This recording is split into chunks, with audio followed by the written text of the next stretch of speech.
Kerjakan soal ini dalam waktu 5 detik. Sekarang juga.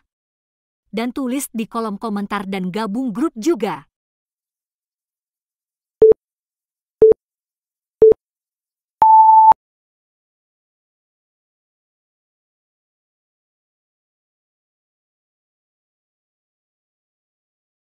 Halo teman-teman, jumpa lagi dan kali ini kita membahas soal tentang verbal silogisme. Oke, jika hasil panen padi melimpah, maka harga akan turun.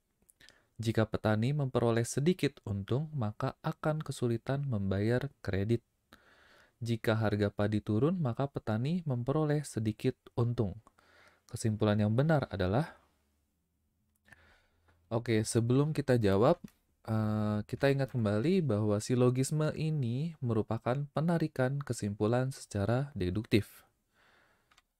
Oke, dan kita pernah ingat kembali ya, kalau misalnya dalam matematika, jika P maka Q dan Q maka R, maka kesimpulannya tinggal ambil ujungnya aja ya. Berarti P maka R. Oke, di sini kita memiliki 3 kalimat ya. Ada yang satu yang ini, 1, 2, 3. Berarti kalau 3 kayak gini gimana? Berarti jika P maka Q, kemudian Q maka R, misalkan R maka S, berarti kesimpulannya P maka S. Ambil ujung-ujungnya aja ya. Oke, sekarang kita misalkan jika hasil panen padi melimpah, maka harga akan turun. Misalkan ini P. Ini P. Kemudian, jika hasil panen padi melimpah, nah harga akan turun, ini adalah Q ya. Ini Q. Kemudian, saya misalkan, kan di sini ada hubungan padi melimpah, harga turun ya. Kalau kita lanjutkan kalimatnya, ke kalimat yang ketiga nih. Kalau turun maka memperoleh sedikit untung. Nah, yang harga turun ini itu Q, memperoleh sedikit untung ini adalah R ya. Ini R. Kemudian, nah sedikit untung ini kan kalimatnya nyambung ke sini ya. Kalau misalnya sedikit untung atau ini R, maka maka akan kesulitan membayar kredit. Nah, ini S nih. Yang kesulitan membayar kredit. Nah, kita kan tinggal ambil ujung-ujungnya aja ya. Ambil P sama, sorry ini S. Ambil P sama S-nya aja nih. Kan ini udah ada P maka Q, Q maka R maka S. Nah, berarti jika hasil panen padi melimpah, maka akan kesulitan membayar kredit. Kira-kira jawabannya yang mana nih? A. Jika hasil panen tidak melimpah. Oke, ini langsung salah aja ya. Yang B. Jika harga tidak turun. Oke, ini salah. Jika harga tidak turun, ini juga salah. Jika hasil panen melimpah, oke, juga sama ya. Hasil panen melimpah, maka petani kesulitan membayar kredit. Nah, ini benar nih, ini yes. Kalau ini kan maka petani memperoleh sedikit untung. Ini kurang tepat ya kesimpulannya ya untuk yang E ya. Jadi jawabannya yang D.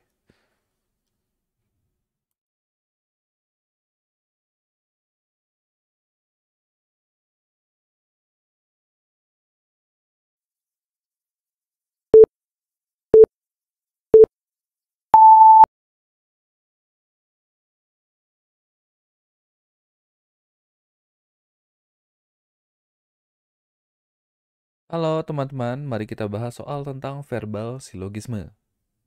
Semua penumpang bus kota memiliki kartu langganan kendaraan umum. Tidak ada karyawan di pabrik sepatu yang memiliki kartu kendaraan umum.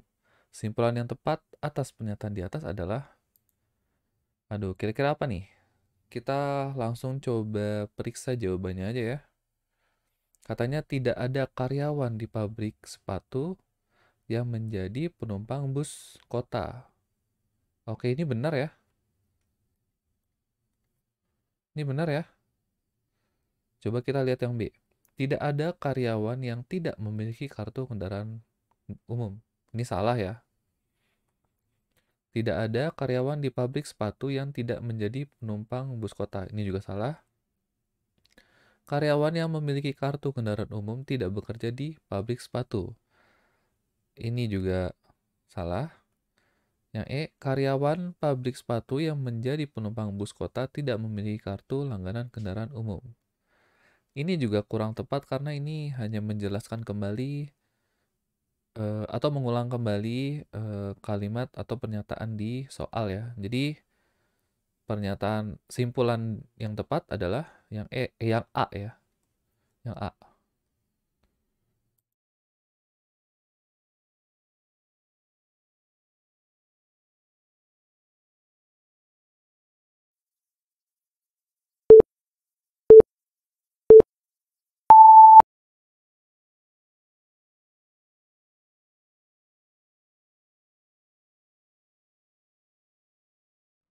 Halo teman-teman, mari kita bahas soal tentang verbal silogisme.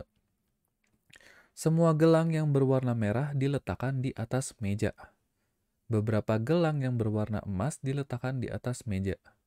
Berdasarkan dua pernyataan di atas, kesimpulan yang paling benar adalah... Oke, kita langsung periksa aja jawabannya. Ada gelang berwarna merah yang dimasukkan ke dalam laci. Oke, ini laci ya. Sedangkan di sini kan kita pernyataannya tidak ada kata laci. Adanya meja. Berarti yang ada ini laci, ada laci. Ini langsung otomatis salah ya. A, B, C. Tidak perlu kita periksa lagi. Dan kemudian semua gelang berwarna merah dan beberapa gelang berwarna emas diletakkan di atas meja. Ini benar ya.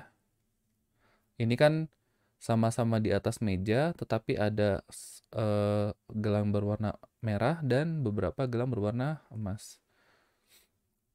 Oke, kita lihat yang E.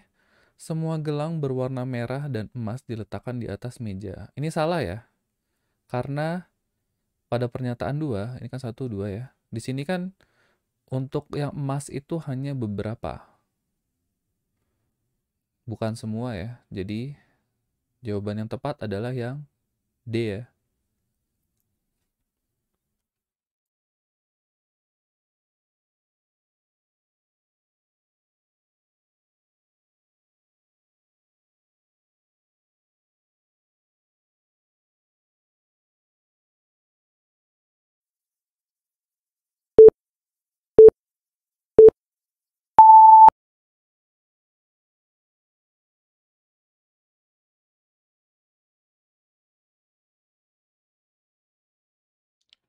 Halo teman-teman, mari kita bahas soal tentang verbal silogisme. Siswa dengan nilai matematika atau bahasa Inggris lebih dari 9 berhak mendapatkan beasiswa. Andi memiliki nilai matematika 9,1 dan bahasa Inggris 9,7. Benny mendapatkan beasiswa. Berdasarkan 3 pernyataan di atas, simpulan yang tepat adalah... Oke, di sini kita langsung cek jawaban ya. Oh ya, sebelum itu di sini ada kata atau, artinya bisa salah satu ya. Mau matematika atau bahasa Inggris, asalkan salah satu nilai ini di atas 9, maka siswa itu berhak mendapatkan beasiswa, seperti itu. Oke, kita cek jawabannya. Nilai matematika Benny lebih dari 9. Ini bisa jadi, tapi kita kurang tahu ya, karena Benny itu hanya mendapatkan beasiswa, tapi kita nggak tahu nilainya berapa. Mungkin bisa aja nilai Benny matematikanya itu di bawah 9 ya, tapi bahasa Inggrisnya yang di atas 9, makanya Benny mendapatkan beasiswa. Ini belum tentu ya. Oke, Benny mendapatkan beasiswa karena nilai matematika dan bahasa Inggrisnya lebih dari 9. Ini juga belum tentu benar, tapi belum tentu ya, kita nggak tahu. Andi dan Benny sama-sama mendapatkan beasiswa. Ini benar ya, karena nilai Andi itu ada yang di atas 9, yaitu matematika. Maka Andi mendapatkan beasiswa. Oke, kita cek yang D ya. Ini sebenarnya bisa langsung jawab C, tetapi kita periksa dulu yang D.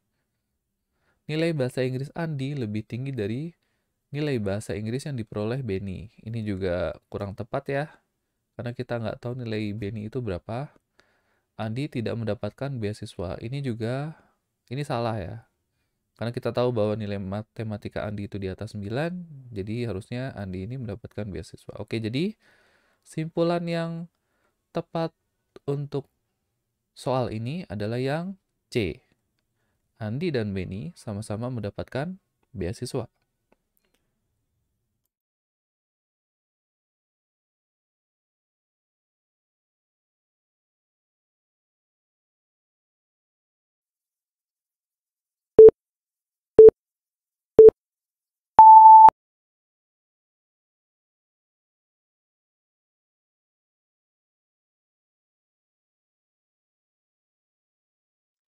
Halo teman-teman, mari kita bahas soal tentang verbal silogisme. Tempat nongkrong yang bergaya klasik lebih mahal harganya dibandingkan tempat nongkrong yang bergaya tradisional.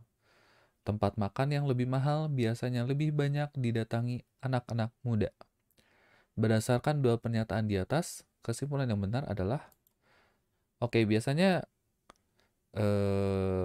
selain kita langsung cek ke jawaban langsung terhadap pernyataan ya, mengeliminasi jawaban, alangkah mudahnya juga kita bisa ubah dulu ke dalam matematika. Jadi contoh nih, ketika kita baca soal, langsung aja tempat nongkrong yang bergaya klasik lebih mahal harganya dibanding tempat nongkrong bergaya tradisional. Berarti klasik ini lebih mahal daripada tradisional. Tempat makan yang lebih mahal biasanya lebih banyak didatangi anak muda. Berarti anak muda ini biasanya suka makan ke tempat klasik. Misalnya ini anak muda ya. Oke, kita cek pernyataan di atas. Jadi kita di sini udah nggak perlu lihat ke pernyataan karena membaca lagi kan panjang ya. Kita udah punya simbol-simbol yang mewakili pernyataan tersebut. Tempat nongkrong yang bergaya klasik dan tradisional, jumlah anak-anak muda yang datang sama. Ini salah ya? Salah.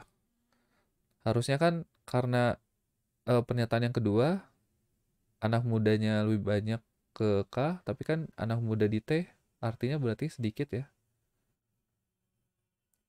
Yang B, tempat nongkrong yang bergaya tradisional lebih banyak didatangi anak-anak muda karena harganya murah. Ini salah ya. Harusnya ke klasik karena anak mudanya lebih suka yang mahal-mahal.